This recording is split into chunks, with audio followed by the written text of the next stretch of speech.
आग में इस वक्त ईरान ऐसा जल रहा है कि वो खाड़ी के कई देशों को अपनी चपेट में ले चुका है। अब आपको इस जंग के 30वें दिन की पूरी अपडेट रिपोर्ट बताते हैं, कैसे कूटनीति और रणनीतिक तरीके से जंग को लेकर पूरे दांवपेच चल रहे हैं। ईरानी राष्ट्रपति ने खाड़ी देशों को चेतावनी दी है, दुश्मनों को अपनी जमीन पर युद्ध छेड़ने ना दिया जाए। अगर ईरान पर हमला हुआ तो कड़ी कार्रवाई करेंगे। PM Modi Saudi crown Prince ने फोन पर बातचीत की है।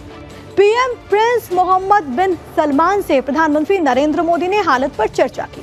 ऊर्जा, नागरिक बुनियादी ढांचे पर हमले की निंदा की गई। ईरानी नौसैनिक जहाजों पर अमेरिकी सेना हमला कर रही है। कुवैत एयरपोर्ट पर ड्रोन हमले हुए, रडार सिस्टम को नुकसान पहुंचा।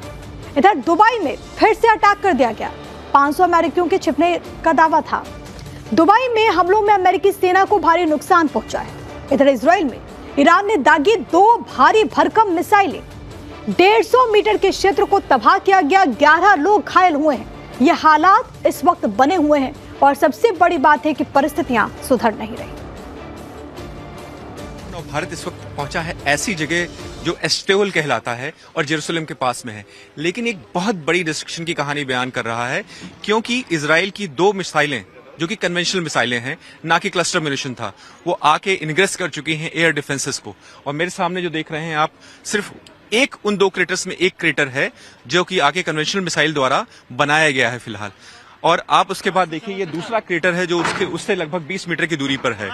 और उसके आगे देखिए पूरी कारें किस तरह से डिस्ट्रॉय हो गई हैं, जो एक पार्किंग लॉट है ऐसा बताया जा रहा है।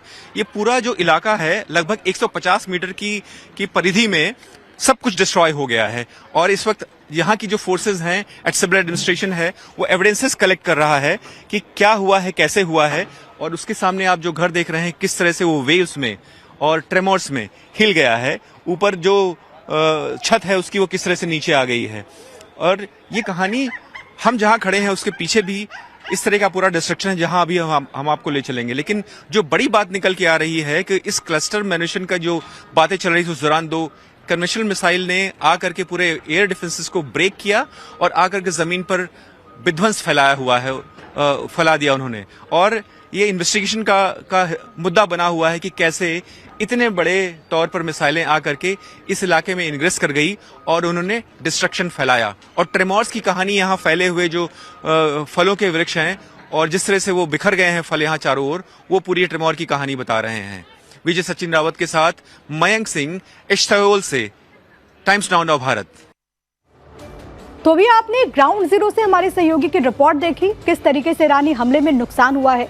एक और तस्वीर है रिपोर्ट के जरिए, आपको वो भी दिखा देती हूँ। एस्टेओल का वो इलाका है जहां टाइम्स नाउ नव भारत की टीम इस वक्त विध्वंस को दिखा रही है आपको, जो कि मुश्किल से आधा घंटा 45 मिनट पहले हुआ है। 2 मिसाइलें, कन्वेंशनल मिसाइलें आकर गिरी हैं और आप देखिए किस तरह से उन्होंने विध्वंस फैलाया हुआ है। हमारे सामने जो दोनों कारें हैं उनकी न सिर्फ विंड स्क्रीन टूटी है, वो पिचक गई हैं अलग अलग मलबों के जोर से। और हमारे बाईं तरफ देखिए किस तरह से पूरा सामान यहाँ आके बिखरा हुआ है। घर से हालांकि ये सामान निकाला गया है। हम आपको उस घर में ले चलते हैं जहाँ की अंदर एक अलग ही विध्वंस का रूप फैला हुआ है और ट्रेमोर्स और वेव्स ने किस तरह से आकर के चीजों को एकदम बिखेर दिया है। ये देखिए किस तरह से घर की सारी सामान और चीजें बिखरी हुई हैं। और मेरे दाईं तरफ है वो लिविंग एरिया है जहां पे वो सब लोग परिवार मिलकर के बैठकर बातें किया करते होंगे। वो देखिए सामने बच्चों की कार है, टॉयज हैं। और ये पूरा ट्रेमोर का इलाका है माना यह जा रहा है, जो कि इन्वेस्टिगेशन का मुद्दा बना हुआ है इस वक्त। कई बार ये चीजें रिपीट हुई कि किस तरह से आकर के 2 कन्वेंशनल मिसाइलें इनग्रेस कर गई हैं, इतना बड़ा क्रेटर क्रिएट किया है पूरे लगभग 150 मीटर के दायरे में। ये किचन का इलाका है, देखिए किस तरह से चीजें बिखरी हुई हैं, जो भी चीजें और नीचे प्लेट्स हैं, सब कुछ एकदम टूटा हुआ है। ट्रेमोर का जो जिससे हिली होंगी चीजें फैल गई हैं चारों ओर। और मेरे पीछे बच्चों के खिलौने में बिखरे हुए हैं, किताबें हैं उसमें और पेंटिंग्स हैं बच्चों के। और यही कहानी इस पूरे इर्द गिर्द में चारों ओर नजर आ रही है। और विध्वंस, आसपास के लोग जो आके सब घर से बाहर निकल आए हैं और देख रहे हैं किस तरह से यहाँ विध्वंस फैला है। हालांकि डर जाहिर है जब इतना बड़ा धमाका होता है और वो भी साथ साथ 2 धमाके एक साथ मिसाइलों के, तो आप समझ सकते हैं। ये है बच्चों का कमरा और यहाँ भी देखिए चीजें टूटी हुई हैं, बिखरी हुई हैं, और परिवार इस वक्त जा चुका है इस जगह से। ये समझ सकें कि किस तरह से जो विध्वंस होता है या जो युद्ध होता है कैसे परिवारों में को हानि पहुंचाता है और किस तरह से चीजें नष्ट होती हैं, भले कैसी भी हों। विजय सचिन रावत के साथ मयंक सिंह, इस्तांबुल से, टाइम्स नाउ भारत। तो परिवार खत्म हो जाते हैं ऐसी जंग में, लेकिन बावजूद जंग थमती नहीं।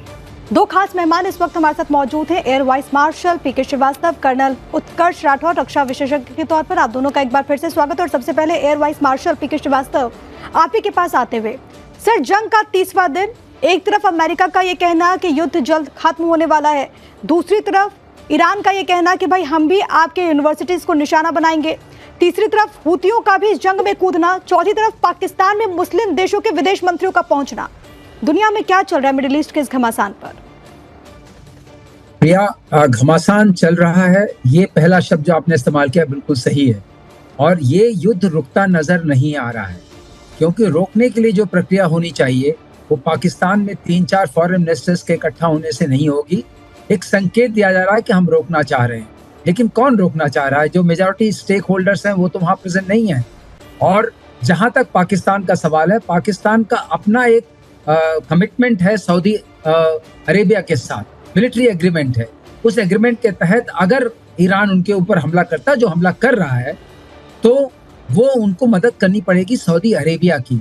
तो ऐसे आदमी की और ऐसे देश की मध्यस्थता कहाँ तक काम आएगी, ये समझ में नहीं आता। पाकिस्तान जो लोन्स के सहारे चल रहा है, जो IMF और वर्ल्ड बैंक पर डिपेंडेंट है, जिसकी इकोनॉमी सिर्फ वही है कि जितना लोन मिलेगा उतना घर चलेगा, उससे कैसे उम्मीद की जाएगी कोई न्यूट्रल रहेगा?